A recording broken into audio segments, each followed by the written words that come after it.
Buntut kasus produksi film porno di Jakarta Selatan, Kementerian Komunikasi dan Informatika Kemkominfo segera memblokir 3 situs internet milik rumah produksi tersebut. Menteri Komunikasi dan Informatika Budi Aris Setiadi menyebut situs-situs tempat disebarnya film porno tersebut sudah dilaporkan ke polisi dan Kemkominfo mendukung penuh proses hukum terhadap 5 tersangka pembuat film porno. Ya pasti kita blokir, pornografi kan merusak masyarakat ya. Sudah ada langkah konkretnya Pak? Nah ini kan situsnya lagi diidentifikasi, nanti kita cek ya. Loh ya pasti dong, gitu loh. Nah itu kan ranahnya aparat penegak hukum, bukan ranahnya kita. Kita kan cuma urusan platform dan situs-situsnya. Sebelumnya pada pertengahan Juli 2023, Polda Metro Jaya membongkar sindikat produksi film porno di kawasan Pasar Minggu, Jakarta Selatan. Sekitar 120 film porno yang telah diproduksi sejak 2022. Tim penyidik Siber Ditreskrimum Polda Metro Jaya pun menetapkan 5 tersangka, yakni produser, sutradara, juru kamera, penyunting gambar hingga sekretaris rumah produksi. Polisi juga menyita alat-alat produksi seperti kamera hingga komputer. Dari hasil penyelidikan, polisi menduga ada tindak pidana dalam menyalurkan konten bermuatan pornografi. Dan kemudian didapatkan fakta-fakta bahwa telah terjadi dugaan tindak pidana mendistribusikan, mentransmisikan, dan membuat dapat diaksesnya informasi maupun dokumen elektronik yang bermuatan kesusilaan atau asusila. 16 pemeran dalam produksi video dewasa tersebut sedang diburu Polda Metro Jaya yang terdiri dari 11 perempuan dan 5 pria. Beberapa pemeran adalah merupakan selebgram dan selebritas. Polisi menyebut proses pemanggilan sudah dilakukan untuk diperiksa dalam waktu dekat. Tim Liputan Kompas TV. Saudara, polisi memburu ke-16 pemeran usai membongkar rumah produksi film porno di kawasan Pasar Minggu, Jakarta Selatan. Sementara polisi sudah menetapkan ada 5 orang tersangka dari rumah produksi tersebut. Lalu bagaimana perkembangan kasus ini, kemudian apa juga yang latar belakangi sindikat kriminal ini? Kami akan membahasnya bersama dengan Kabid Humas Polda Metro Jaya. Sudah ada Kombes Truno Yudo Wisno Andiko dan juga ada pakar kriminolog Adrianus Meliala. Kami juga masih mencoba menghubungi Menteri Komunikasi dan Informatika, namun beliau berhalangan hadir di pagi hari ini. Kita berdiskusi dulu soal ini dengan Pak Kabid dan juga Prof. Adrianus. Selamat pagi Pak Kabid dan juga Prof. Adrianus. Selamat pagi, Risti. Selamat pagi, Prof. Selamat pagi, Mbak Risti. Selamat pagi, Pak Truno. Ya, kalau kemarin Menkominfo menyatakan darurat judi online, jangan sampai kemudian Indonesia ini rusak karena darurat pornografi.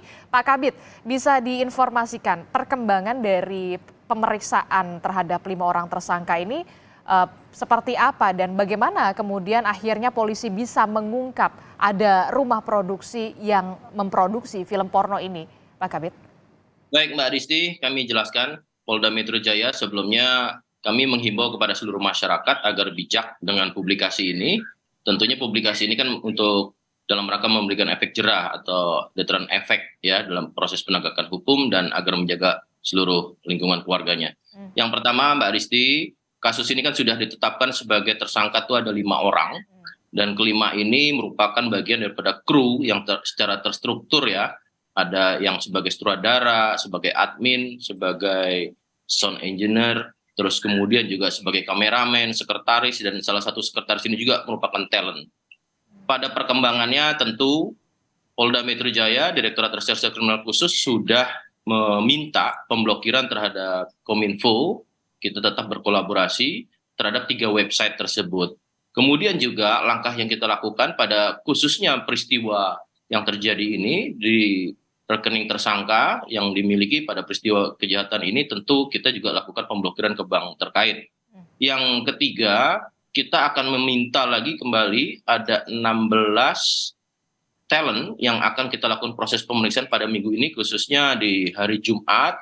Tentunya nanti perkembangan ini kan masih secara simultan ataupun berkesinambungan. Dan kita tunggu hasilnya bersama, Mbak Risti. Oke, berarti pekan ini, Jumat ini akan ada pemeriksaan atau pemanggilan terhadap 16 orang talent. Siapa saja mereka? Betulkah dari kalangan selebgram, Pak Kabid? Ya, betul sekali, Mbak Risti. Kalangan selebgram ini kan banyak skalanya ya, ada berbagai klaster, tapi tentunya kami tidak konteks pada untuk penilaian tersebut, namun ada di sini tertulis ada 11 ya untuk pemeran wanita, dan kemudian juga ada talent dari pria itu juga ada 5 orang, dan tentunya mekanisme pemanggilan sudah dilayangkan kepada mereka semua. Penyidik tentunya akan bekerja dan mengambil keterangan sebagai statusnya saat ini adalah sebagai saksi, dan bagaimana perkembangannya tentu sama-sama masih kita tunggu, Mbak Disti. Oke, jadi ada 11 orang talent perempuan dan juga 6 talent pria yang kemudian Jumat pekan ini rencananya akan dipanggil begitu ya untuk diperiksa lebih lanjut. Benar. Oke, untuk modusnya sendiri seperti apa? Kabarnya ada 3 situs ya, ada 3 website yang kemudian mereka rumah produksi ini memasarkan lewat situs-situs tersebut. Betul. Kami sebutkan namun secara inisial agar kita lebih bijak ya. Ada tiga website ya atas nama, yang pertama website BS, kemudian KB, dan juga TF ya. Ini yang tadi kami sampaikan sebagai proses pemblokiran. Jadi tersangka I khususnya sebagai sutradara dan admin serta pemilik website tersebut ini secara umum melakukannya membuka melalui Google ya. Kemudian dibuatlah website, mendaftarkan, meregistrasi. Nah, kemudian ini sebagai suatu platform yang digunakan untuk wadahnya produksi-produksi sebanyak 120 film selama kurang lebih hampir lebih dari setahun ini. Begitu Mbak Disti. Oke, lebih dari setahun ini berarti menggunakan platform website begitu. Nah, ini lagi proses pemblokiran. Itu artinya sudah tidak bisa diakses lagi dong untuk memastikan? Ya, kami sudah berkolaborasi dengan Kominfo. Kami juga penyidik sudah menyurati ya. Tentunya kami meyakini ini menjadi bagian daripada prioritas Kominfo bersama kami sebagai penegak hukum, dan harapannya juga kami menghimbau tadi kepada seluruh masyarakat agar bijak, agar ini publikasi ini tidak menjadi suatu mensosialisasikan, tapi justru untuk memiliki deteran efek yang kuat sehingga semuanya bijak. Oke, Pak Kabid, saya penasaran ini, itu kan kalau tidak salah di kawasan Pasar Minggu Jakarta Selatan yang bisa dikatakan permukiman padat penduduk lah ya. Selain 16 talent yang akan diperiksa, apakah sudah ada pemeriksaan sebelumnya dari saksi-saksi, misalkan dari tetangga kanan kiri, karena bisa dikatakan itu di salah satu permukiman depannya jalan raya begitu ya, rumah produksinya. Rumah produksi ini ada 3 titik. Ya, di Jagakarsa ada 2 titik, kemudian 1 di arah Jati Padang, Jakarta Selatan. Namun demikian tentu apa yang berkaitan dengan peristiwa, kan saksi adalah orang yang melihat, mendengar langsung, merasakan. Ya, tentunya banyak beberapa keterangan awal dalam klarifikasi ataupun wawancara kepada lingkungan, ini banyak tidak mengetahui pada proses terjadinya. Namun demikian, tentu bagian dari kesaksian juga secara deduktif pada titik-titik TKP pembuatan film tersebut, ini kita lakukan pemeriksaan oleh penyidik.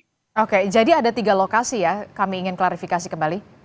Betul sekali Mbak Rizky. Oke, saya ke Prof. Adrianus. Prof. Adrianus, ini kan bisa dikatakan baru ya kita ungkap begitu, ada rumah produksi yang kemudian biasanya memproduksi film gitu yang di bioskop, lalu ini justru mengincar film porno begitu bisa dikatakan. Prof. Adrianus, bagaimana Anda mencermati soal ini, fenomena ini? Dalam studi kriminologi, maka ada yang namanya klaster kejahatan vice, tulisannya vice, ya, di mana di situ tergabung beberapa jenis kejahatan yang dekat-dekat ya, misalnya industri prostitusi, industri pornografi, alkohol, judi, dan narkotika. Lalu kemudian berkembang lagi melibatkan pencucian uang dan kemudian cyber, ya, segala sesuatu yang terkait dengan dunia internet. Maka dengan demikian saya mengharapkan bahwa kejahatan ini, kasus ini tidak dianggap sebagai hal yang sepele, ya, hal yang serius, karena pasti ada kaitannya dengan yang tadi. Bayangkan misalnya ketika seorang yang akan menjadi talent, kalau dia memang mau diiming-imingi dengan uang, tapi kalau misalnya dia tidak mau atau dia dijebak, maka cara menjebaknya adalah dengan narkotika, ya kan? Lalu kemudian nanti pada saat ke depan si produsen ini kemudian lalu membuat variasi film dengan melibatkan anak-anak, maka masuk lagi pada konteks pemaksaan ya, kekerasan seksual pada anak. Jadi akan berkembang banyak sekali pelanggaran yang akan terjadi kalau industri pornografi ini tidak dieliminasi sejak pagi. Oleh karena itu maka saya berharap bahwa teman-teman kepolisian jangan hanya membatasi pada konteks pornografinya, tapi indikasi pada tadi ya pelibatan atau adanya alkohol, prostitusi, perjudian dan yang lainnya yang biasanya secara kasusal itu kemudian dekat-dekat terjadinya. Demikian. Oke, termasuk juga bisa dikatakan ada juga tindak pidana perdagangan orang begitu ya Prof, kalau kita bisa lihat? Oh, tidak hanya itu, tapi juga pencucian uang juga gitu ya. Kalau tadi kita bicara mengenai bahwa yang bersangkutan sudah ada uang berapa 500 juta, tentu sebagai satu hasil daripada bisnis haram itu mereka akan ngeri ya kalau masuk ke dalam atau dimasukkan ke dalam rekening koran, ya perusahaan yang nggak jelas, tapi kemudian bisa menghasilkan uang yang banyak. Maka tentu dia kemudian akan pakai dengan nama palsu atau dengan pemilik yang lain yang pada dasarnya sudah masuk pada konteks pencucian uang. Demikian. Oke, Prof. Adrianus melihat cukupkah ini karena motif ekonomi menghasilkan 500 juta per tahun begitu? Anda melihat ada motif-motif di balik ini yang lebih dahsyat? Ya boleh saja dipakai istilah motif ekonomi, tapi ada motif ekonomi di mana orang memang kalau tidak melakukan kejahatan tidak makan ya, itu yang saya kira ya dalam kadar tertentu bisa dimengerti kalau orang berbuat kejahatan konteks itu. Tapi ini motif ekonomi yang lain, ini motif ekonomi yang sudah ingin kaya, ingin cepat kaya dengan cara-cara yang mudah. Jadi saya kira nggak usah kita terima lah penjelasan seperti itu, Mbak. Anda melihatnya apakah ini merupakan bisa dikatakan sindikat, jadi tidak hanya ini saja, kemudian ada juga rentetan di belakangnya atau seperti apa? Karena kalau kita lihat ada 3 situs begitu, ada 3 website yang digunakan. Sindikat pasti, kalau itu diasumsikan sebagai satu kejahatan berkelompok ya. Namun yang menarik adalah bahwa bagaimana proses rekrutmen dari selebgram atau selebriti tadi. Kalau pada awalnya, nah ini dia nih, kalau pada awalnya semuanya memang kena iming-iming uang ya, jadi betul-betul kena permainan pasar saja. Ya ada tawaran dan tawarannya dianggap menarik, lalu kemudian orang mau, maka mungkin itu oke pada titik awal. Tapi lama-lama kemudian akan ada paksaan, ada extortion, akan ada jebakan, akan ada penyesatan. Nah ini sudah masuk pada kelompok yang lain nih yang kita sebut sebagai kelompok organisasi kejahatan yang kemudian banyak sekali memainkan extortion. Jadi ini apa yang terjadi di pasar minggu ini menurut saya fase awal saja ya, pada fase awal yang kemudian akan berkembang menjadi lebih baik lagi, lebih marak lagi. Itu yang pertama. Yang kedua, ini juga terkait dengan konteks sosiologis masyarakat ya. Kalau kita melihat pada dunia, pada negara yang maju industri pornografinya, maka salah satu hal yang kemudian diminta kepada mereka yang mau masuk dalam industri ini adalah konsen, kesediaan secara penuh bahwa sadar kalau dia tampil dalam dunia pornografi itu tidak akan ada keberatan dari keluarga, tidak ada keberatan dari keluarga besarnya. Pada konteks masyarakat timur seperti Indonesia, itu yang paling membuat lalu industri pornografi tidak bisa berkembang. Namun ketika sekarang ini ada orang-orang yang dengan sukarela lalu berhubungan seksual di depan kamera, maka itu berarti sesuatu hal yang berubah di masyarakat kita, di mana ketika dia melakukan itu dia tidak perlu anggota keluarganya merasa malu, dia juga tidak perlu membuat merasa malu dalam arti mempermalukan keluarganya. Itu artinya adalah bahwa pada dasarnya terjadi perubahan sosial di masyarakat Indonesia. Demikian. Oke, Anda melihatnya seperti apa perubahan sosial ini, fenomena ini? Bisa dikatakan kita sebagai orang Indonesia yang punya adat ketimuran yang begitu tinggi, begitu bisa kemudian berubah, berani dalam tanda kutip, tidak memikirkan bagaimana keluarga saya dan seperti apa. Bahkan bisa dikatakan ini diperankan oleh orang-orang yang bisa diketahui publik, selebgram salah satunya. Ya itu indikasi individualistik ya, di mana bonding atau ikatan hubungan antara kita dengan keluarga itu kemudian menjadi amat lemah. Biasanya kalau saya mau berbuat jahat, maka saya akan ingat orang tua saya. Saya akan berusaha agar orang tua saya tidak malu dengan perbuatan saya. Demikian juga keluarga besar. Tapi ternyata melalui kasus ini ada orang-orang yang tidak merasa tidak merasa malu, tidak merasa jengah, tidak merasa perlu keluarganya malu dengan tindakannya itu. Nah itu kan pada dasarnya sesuatu yang patut untuk kemudian menjadi satu question mark ya, dipertanyakan oleh kita semua tentang perubahan sosial di masyarakat kita di Indonesia ini. Demikian. Oke, Prof. Adrianus, ini pasti sampai 3 situs website, tidak ada yang kemudian kebetulan. Pasti selama ada permintaan pasti akan ada celah semacam itu. Betul, Prof? Tentu, apalagi kalau kita bicara mengenai kelas menengah Indonesia ya, atau Jakarta yang semakin besar, di mana kemudian sudah punya uang lebih, sudah ada waktu lebih untuk kumpul di rumah, lalu juga punya masalah dengan perkawinan, nah semua lalu kemudian larinya pada entertainment seperti itu, gitu ya. Nah yang kedua adalah bahwa, nah ini menarik karena pelakunya dan juga para produsernya, nah saya nanti akan cross check kepada Pak Truno misalnya, apakah mereka amat yakin bahwa tidak akan ketahuan? Jadi kalau memakai pendekatan berlangganan, maka pasti ada satu ketika di mana mereka lengah, di mana mereka kemudian lalu bocor rahasia dan seterusnya, lalu kemudian terungkap. Dan ini kan yang terjadi sekarang nih. Nah, apakah itu yang terjadi, Pak? Apakah mereka memang lengah atau memang dalam hal ini ada cepu polisi yang masuk ke situ sehingga kemudian lalu kasus ini terungkap gitu. Oke, pasti ada celah-celah yang kemudian dimanfaatkan oleh oknum-oknum semacam ini karena memang ada permintaan begitu ya pasti ya, Prof. Adrianus. Betul. Ya, saya ke Pak Kabit. Pak Kabit, soal 3 situs ini yang memang sudah bisa dikatakan sedang pengajuan untuk pemblokiran. Apakah juga tim dari Siber Polda Metro Jaya juga tengah melacak ada kemungkinan adanya situs-situs lain yang tidak teridentifikasi? Ya, Mbak Rizky, tentunya Polda Metro Jaya landasannya kan banyak tugas pokok fungsi dalam dunia siber ya, yang bisa kita lihat perkembangan kejahatan.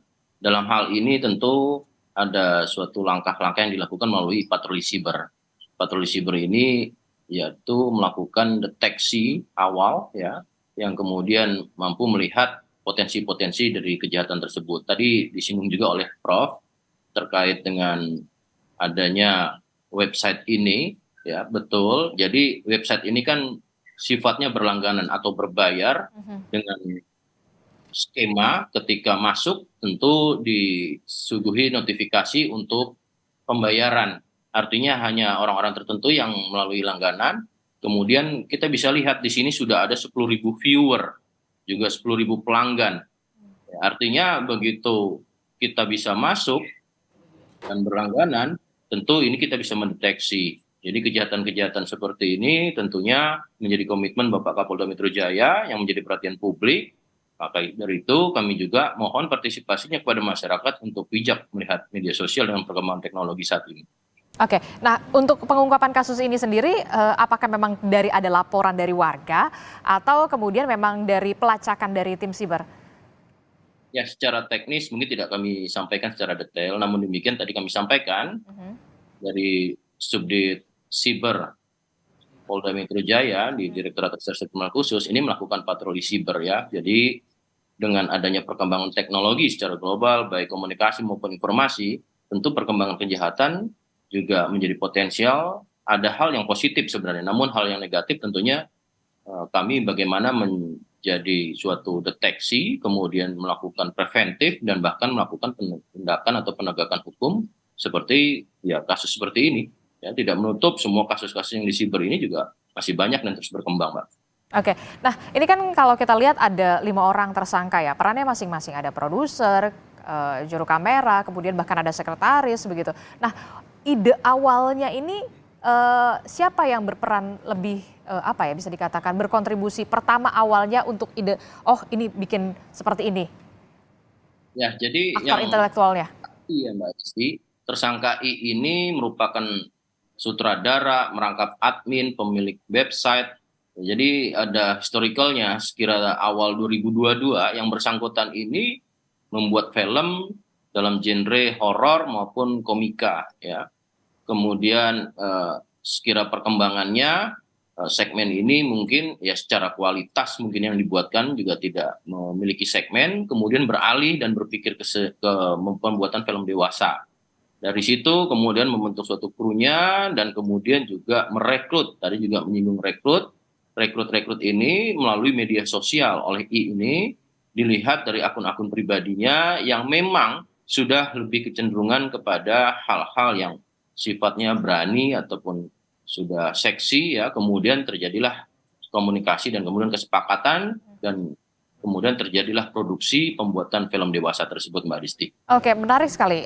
Tadinya awalnya rumah produksi ini memproduksi film horor. Kalau Pak Kabit mengatakan, nah Prof. Adrianus, kemudian kenapa ada pergeseran? Ini film horor tidak laku ternyata bisa dikatakan kualitasnya, lalu beralih kemudian ke film porno begitu. Jangan lupa bahwa di dunia porn industry atau industri porno itu memiliki atau mendatangkan revenue salah satu yang terbesar di bawah penjualan senjata gelap dalam hal ini ya, gitu. Artinya ini big money nih, ya. Maka kalau orang lalu harus struggle ya dengan kreativitas, dengan mencari posisi, dengan mencari title, kalau membuat film horor tadi dikatakan oleh Pak Truno, maka kalau pada konteks film porno nggak perlu ada teknik-teknik macam-macam, orang datang, gitu ya, orang datang sendiri. Jadi dengan kata lain ceruk pasarnya jelas, ya. Nah, cuma tinggal kemudian lalu mensiasati sistem hukum di satu negara. Nah, ada negara yang dalam hal ini sudah memberikan satu ruang bagi porn industry untuk kemudian eksis dan kemudian bekerja. Bahkan di situ lalu kemudian merekrut ya para talent-talent untuk kemudian masuk di situ. Tinggal kemudian tadi yang saya katakan bahwa kalau saya mau maka tentu saya harus bersedia ada semacam sosial begitu ya. Nah, apakah Indonesia akan ke situ? Itu kan satu lompatan yang saya kira itu menjadi pertanyaan kita semua tuh ya. Dan cikal bakalnya kalau kita tidak tahan sejak sekarang, kalau kita tidak serius sejak sekarang, maka akan bergerak naik ke situ. Untuk itu maka upaya dari Polda Metro Jaya ini menurut saya perlu kita dukung betul ya. Karena tadi agar jangan kita sampai pada masuk tadi ya melegalisasi porn industry di negara ini. Demikian. Oke, jangan sampai ada legalisasi porn industry di sini. Nah, ada 16 talent yang kemudian akan diperiksa pada hari Jumat ini. Apakah memang ada kemungkinan penambahan tersangka? Jawabannya ditemukan usai jeda.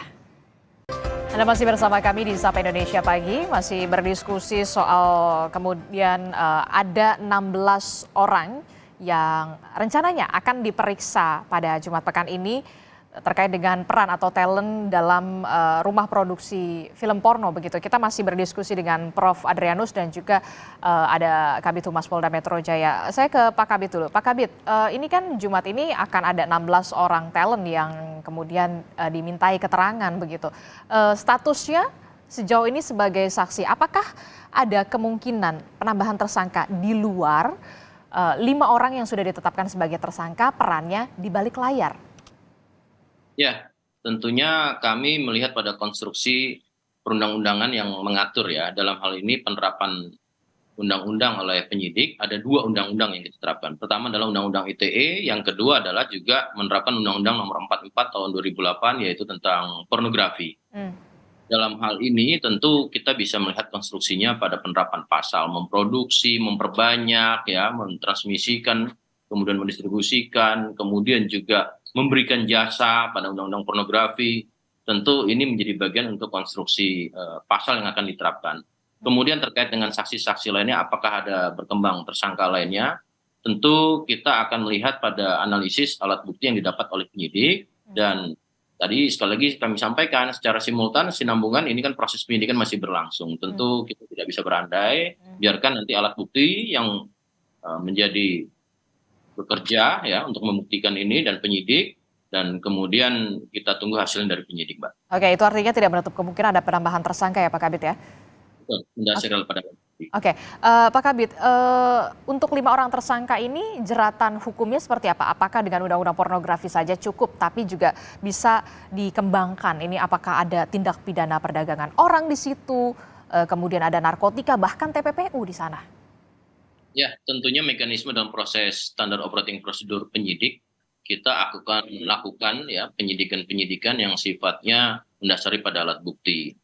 Kemudian terkait dengan apakah kemungkinan pasal-pasal lain akan diterapkan, biarkan nanti alat bukti yang berbicara. Terkait dengan TPPU, tentu kejahatan ini tadi sudah disampaikan.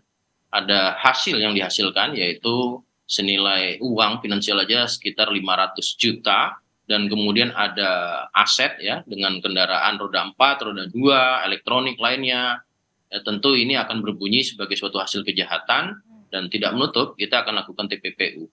Terkait dengan TPPO tentu nanti alat bukti yang kita bisa lakukan analisis nanti tentunya dari penyidik sebagai pejabat teknis yang akan bisa memberikan konteks penjelasan ini. Oke, berarti tidak menutup kemungkinan bisa dikembangkan, dijerat tidak hanya soal kasus pornografinya saja, namun juga kemudian bisa TPPU, tadi Pak Kabit menyebut ada juga TPPO, bisa saja kemungkinan di sana. Nah, saya ke Prof. Adrianus. Prof, ini kan kalau kita lihat gitu ya, di luar, bukan di Indonesia pastinya ya, hal-hal semacam ini sudah menjadi industri, kemudian industri yang bisa dikatakan menjanjikan. Apakah ini juga menjadi contoh bagi mereka ini, oknum-oknum ini yang kemudian membawanya ini ke Indonesia, dan bagaimana bentuk pengawasan yang seharusnya dilakukan oleh pemerintah? Soal mencontoh itu pasti, ya, apalagi dalam dunia yang tanpa batas ini, ya, dengan masuk ke dalam Google atau internet saja itu, lalu hal itu dapat dengan mudah dicontoh. Itu yang pertama. Yang kedua, tentu ada beda dengan kita, karena kita masih punya beberapa undang-undang yang cukup keras, ya. Menarik ini tadi Pak Truno tidak memakai KUHP, ya, karena KUHP kan hanya mengatur soal kesusilaannya gitu. Karena pada konteks undang-undang pornografi itu sudah bicara soal eksploitasi, ya, kalau nggak salah, ya, sudah diperjualbelikan, sudah didagangkan, itu kan berarti sudah dieksploitasi itu gitu, ya. Artinya kita sendiri sudah melihat bahwa ini bukan soal susila lagi nih.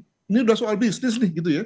Nah, masalahnya adalah bahwa kan banyak situasi kejahatan atau penyimpangan itu dimulai dari fenomena begitu, fenomena yang pelan-pelan diterima sebagai sesuatu yang oke secara bisnis, lama-lama masuk sebagai fenomena sosial yang disepakati, lama-lama kemudian mulai merasuk kepada para pembuat hukum, dan pembuat hukum berubah untuk kemudian mengaksep, ya, atau menerima sesuatu yang terlarang menjadi benar. Semua begitu, ya. Dan kalau kemudian proses ini kemudian juga akan terjadi, maka kita bisa ramalkan bahwa yang hari ini terlarang melalui undang-undang KUHP, ITE, dan juga undang-undang pornografi, lama-lama pelan-pelan akan direvisi itu, akan diamandemen, ya.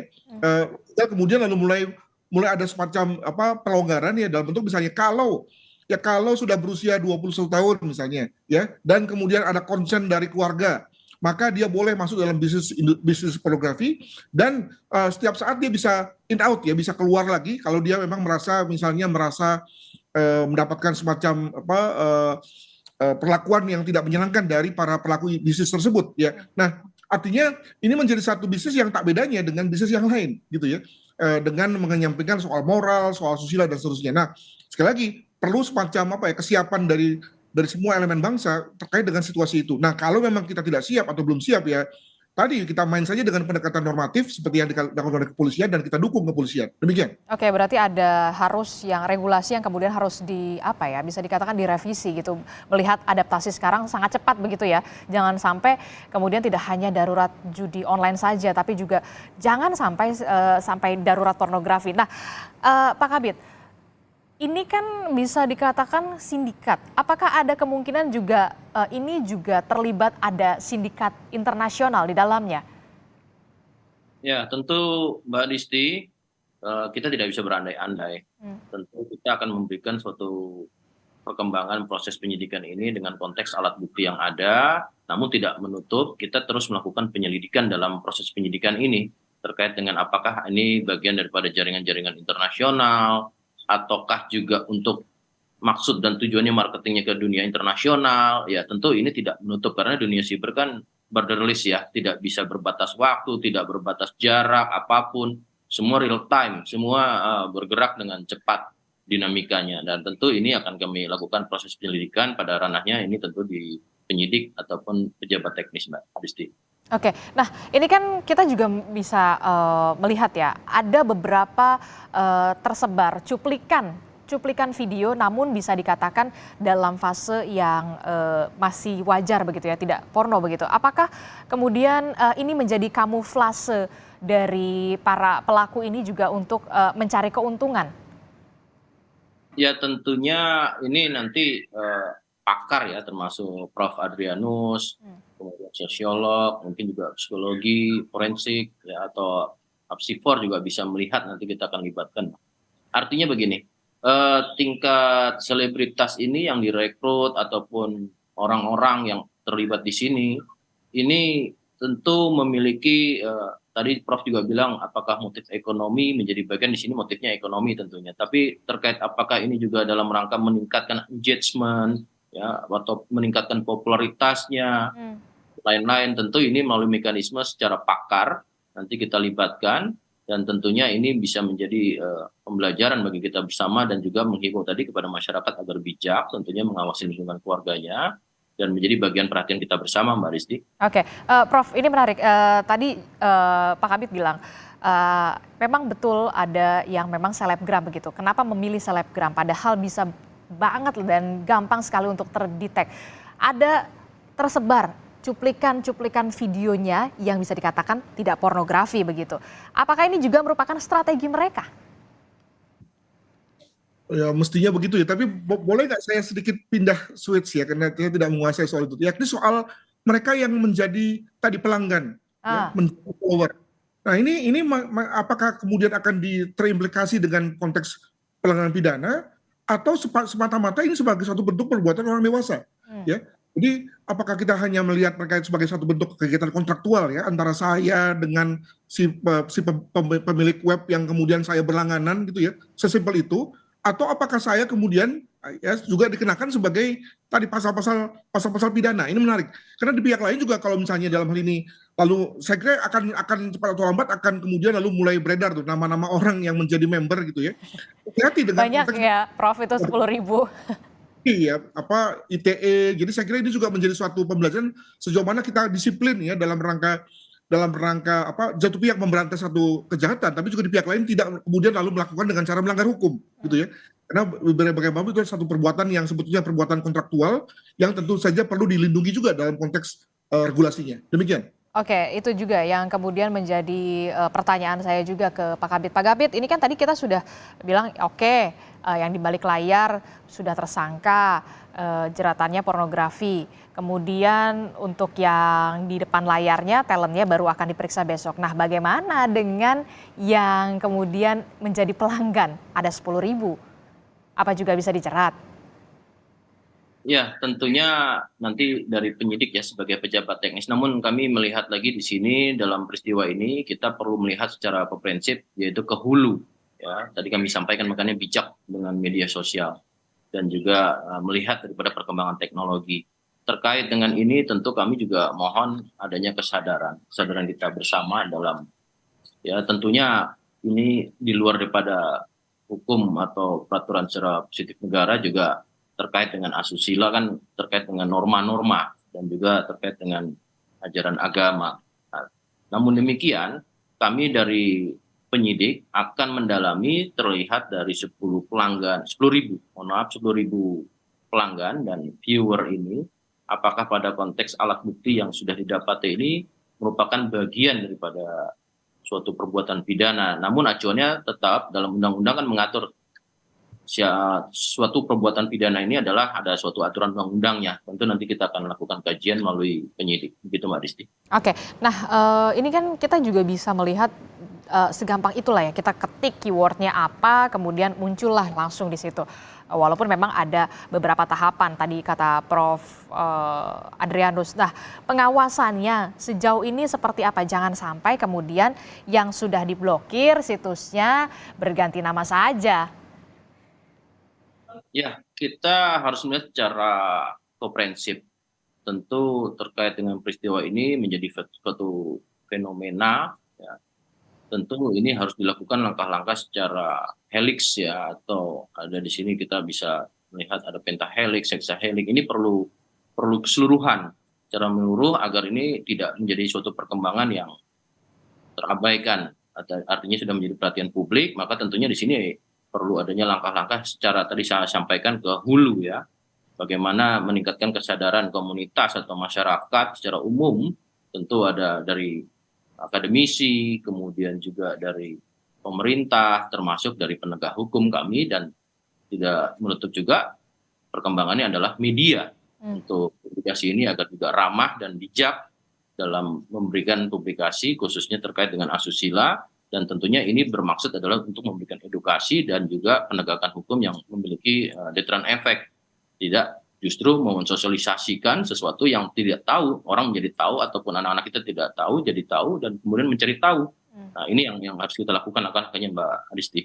Oke, ramah dan juga bijak dalam bermedia sosial itu kata kuncinya. Prof, terakhir soal pengawasan ini kan ya kalau memang yang menjadi apa ya bisa dikatakan pelanggannya memang betul-betul dewasa ya bagaimana gitu kan dia secara sadar dan bisa dikatakan ya secara sadar secara dewasa begitu. Nah, bagaimana ini pengawasannya kalau ditakutkan ini yang kemudian mengakses adalah pelajar, anak-anak di bawah umur segitu gampangnya. Bagaimana pengawasan dari pemerintah khususnya tidak hanya dari kepolisian? Ya tadi saya mengutip kata-kata Pak Truno soal hulu. Ya, kebetulan polisi kan mainnya di hilir nih, ya. Nah, dengan di hulu ini, ya, apakah bagaimana kata undang-undang dan juga bagaimana kata pemerintah sebagai yang mengawasi portal-portal tersebut, gitu ya. Jangan lalu kemudian ada banyak perkecualian kemudahan pada tingkat hulu yang lalu kemudian membuat teman-teman yang ada di hilir ini pontang-panting nih, gitu ya. Nah, maka kalau kita memang punya satu semangat untuk tidak memberikan ruang kepada kegiatan seperti ini, maka itu seyogyanya konsisten dari hulu sampai hilir. Nah, juga perhatikan bahwa pada setiap fase ini permasalahannya beda-beda, ya. Pada fase hulu misalnya itu yang namanya batas negara itu nggak ada lagi tuh, ya. Yang ada adalah negara internet gitu ya, yang lalu punya cara berpikirnya sendiri dan juga punya cara pengawasannya sendiri. Jadi seringkali kita ketika bicara mengenai pengawasan itu kan umumnya bicara mengenai bagaimana negara berbuat. Padahal dalam konteks internet sudah ada mekanisme berbuat sendiri. Sebagai contoh, kalau tadi Mbak katakan mengenai bagaimana kalau diakses anak-anak, jangan lupa bahwa sebetulnya dunia internet sudah punya tuh ya mekanisme untuk misalnya jangan sampai anak-anak mengakses ya dengan cara misalnya memastikan misalnya mengetik beberapa angka, beberapa gambar gitu ya, yang seyogyanya itu hanya bisa oleh orang dewasa. Itu kan salah satu contoh kontrol atau screening agar kemudian tidak diakses oleh anak-anak. Nah, tentu apakah itu juga lalu perlu diatur secara regulasi? Kan enggak. Nah, untuk itu maka saya kira negara juga perlu memberikan ruang kepada dunia internet, dunia digital untuk juga mengatur dirinya sendiri. Sebab tadi saya kira juga kalau kemudian lalu dunia internet lalu menjadi begitu dijauhi, tentu lalu menjadi kontraproduktif bagi kita semua. Demikian dari saya. Dan yang perlu diingat juga peran dari orang tua ya, jangan sampai orang tua lengah kemudian ternyata anaknya mengakses situs-situs yang tidak semestinya untuk diakses begitu ya, Prof. Jangan lupa bahwa untuk itu kan sebetulnya berbayar tadi. Iya. Ya, jadi bukan hanya perhatian terkait dengan kegiatan sang anak, tapi juga perhatian terkait dengan keuangan anak. Betul. Untuk tidak memberikan uang jajan terlalu banyak dan seterusnya. Apalagi mengisi saldo dompet digital begitu ya, kira-kira banyak gitu kan. Oke, baik. Pak Kabid terakhir, dari 16 orang yang direncanakan atau dipanggil untuk diperiksa, 16-nya confirm hadir besok, Pak Kabid? Ya, sejauh ini confirm tidak dilakukan ya, namun demikian kita sudah melayangkan surat panggilan. Dalam konteksnya sudah masuk pada ranah proses penyidikan. Ya, tentunya ada mekanisme undang-undang apabila tidak hadir ya, tentu ada mekanisme dalam skema pemanggilan kedua sampai dengan atau pemanggilan membawa secara paksa. Tapi namun demikian kita lihat perkembangan besok dari penyidik dan semoga ini juga kasus bisa memberikan suatu pembelajaran bagi kita bersama dan bijak kepada seluruh orang tua dan lingkungan keluarganya. Dan sekali lagi saya sampaikan ini adalah publikasi memiliki untuk edukasi dan veteran efek ya, tidak untuk sosialisasi. Begitu Mbak Disti. Oke, butuh pencegahan, penindakan yang begitu tegas. Jangan sampai kemudian industri-industri semacam ini akhirnya menjamur di Indonesia karena bisa dikatakan berbahaya sekali khususnya bagi generasi muda di Indonesia. Terima kasih Kabid Humas Polda Metro Jaya Kombes Truno Yudo Wisnu Andiko dan juga ada pakar kriminologi Adrianus Meliala telah bergabung bersama kami untuk perspektifnya. Terima kasih Bapak-Bapak, sehat selalu.